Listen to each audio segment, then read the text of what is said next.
Just a couple of 100 kilometers away from the fighting in eastern Ukraine, there's a very different battle being fought in Crimea. It's being drained dry.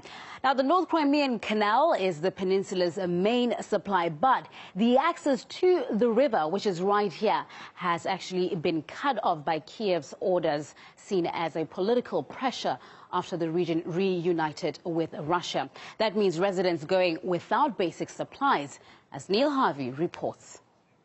For the people of starry Krim, this is a big day. It's the day the water truck comes. And it brings the locals rushing to gather the only water they'll have for drinking, cooking and washing for the next 2 days. When they shut down the canal, it created a situation that affects all of us. Today, for example, I washed myself and used half a bucket of water. I don't even have enough for a normal bath. And what about the farms? What will they do now? This is 77-year-old Valentina, and her need for clean water is greater than most, because not only does she need it for herself, but also for taking care of her bedridden son. You see, my son's paralyzed, and I have to keep the water I used to wash his bed sheets, because I'll need it for flushing the toilet.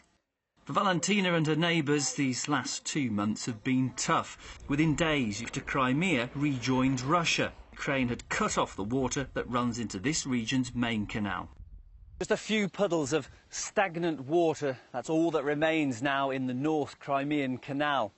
No longer does the fresh water flow into here from the river Dnieper, and that's a problem that's left the residents of this region high and dry.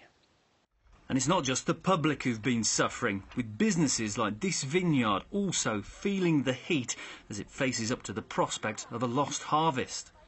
No water is coming in at the moment. We had hoped some water would still continue to flow. There was some still trickling down, but recently we found that they'd used sandbags to block the canal. Russian authorities have been trying to ease the problem by finding alternative sources of water, such as by tapping into underground wells. Long term, though, the solution will need to be a political one, and that shows no sign of coming soon. We are ready to pay Ukraine to give us back our water. We prepared the agreement and met with them 6 times. But each time they say they don't like the agreement, that there is something wrong with it.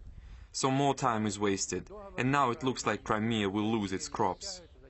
Reporting from Crimea, this is Neil Harvey for RT.